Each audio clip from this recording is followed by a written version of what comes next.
Dear, आप सभी का स्वागत करता हूं अपने परिवार एमआरएस स्टडी में। तो एमआरएस स्टडी में हम लोग जो है फाउंडेशन इंजीनियरिंग जो है डिस्कस कर रहे थे।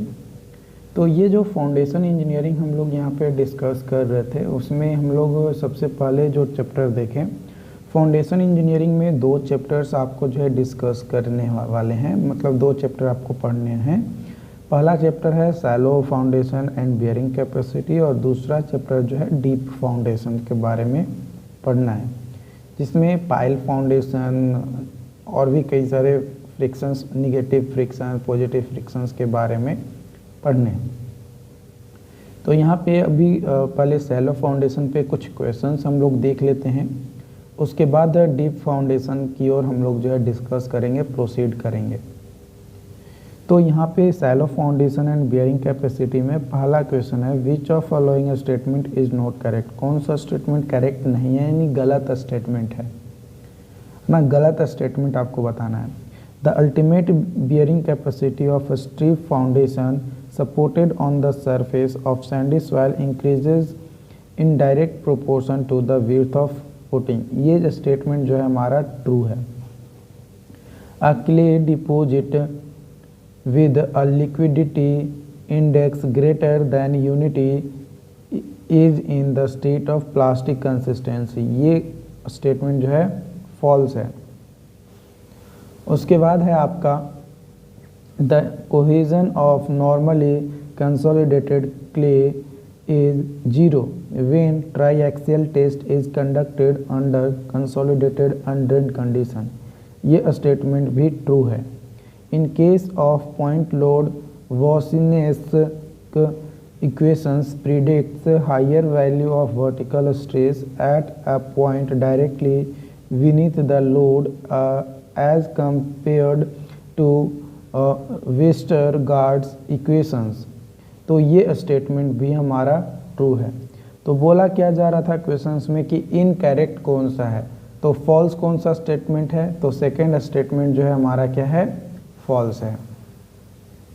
अगला क्वेश्चन है, the percentage reduction in the bearing capacity. Bearing capacity में जो परसेंटेज रिडक्शन है of strip footing resting on sand, sand पे रेस्ट किया जा रहा है अंडर फ्लूडिंग कंडीशन, है ना, फ्लूड कंडीशंस में, when compared to situations where the water level is at depth much greater than width of footing is approximate कितना होगा।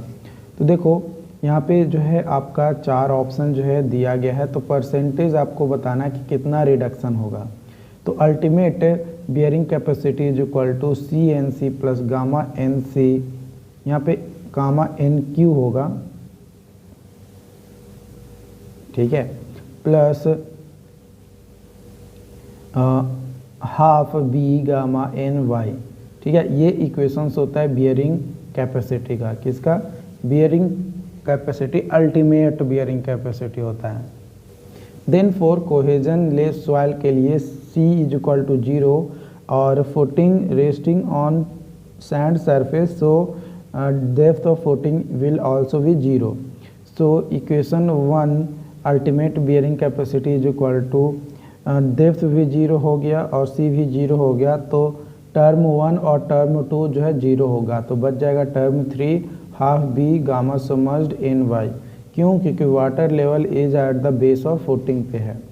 यहाँ पे WL जो है at much greater depth QU2 is equal to half B gamma TNY होगा।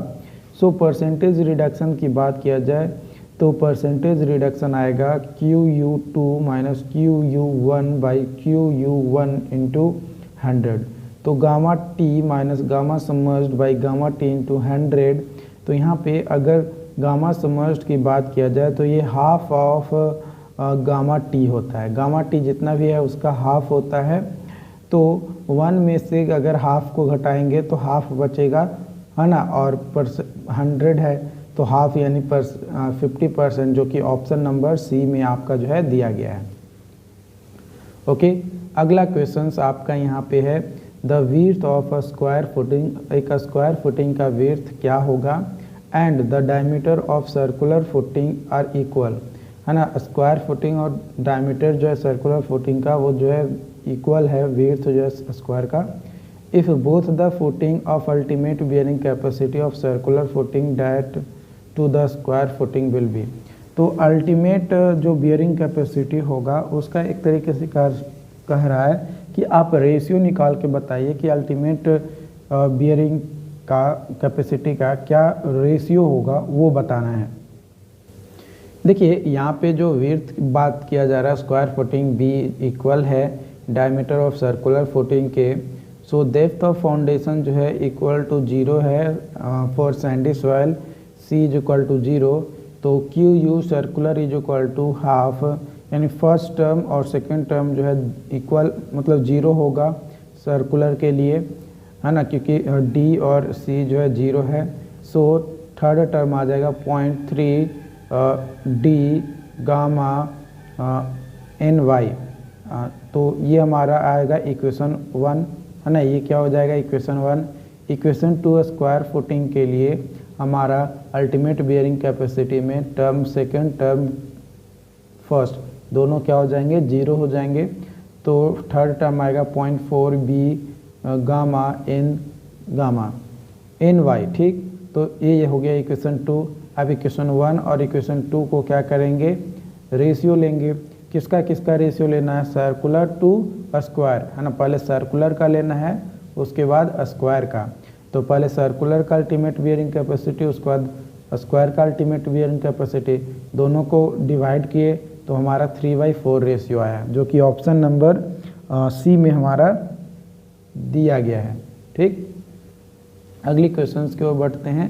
तो अगला question बोला जा रहा है the contact pressure and settlement distribution for a footing are shown in figure. Figure में यहाँ पे जो है दिया गया है, क्या दिया गया है, कॉन्टैक्ट प्रेशर और सेटलमेंट डिस्ट्रीब्यूशन जो है यहाँ पे आपका दिया गया है। तो rigid footing on granular soil, flexible footing on granular soil. तो ये जो है रिजिड फुटिंग है ग्रेनुलर सॉइल पे, जो ये फिगर आपको दिख रहा है वो।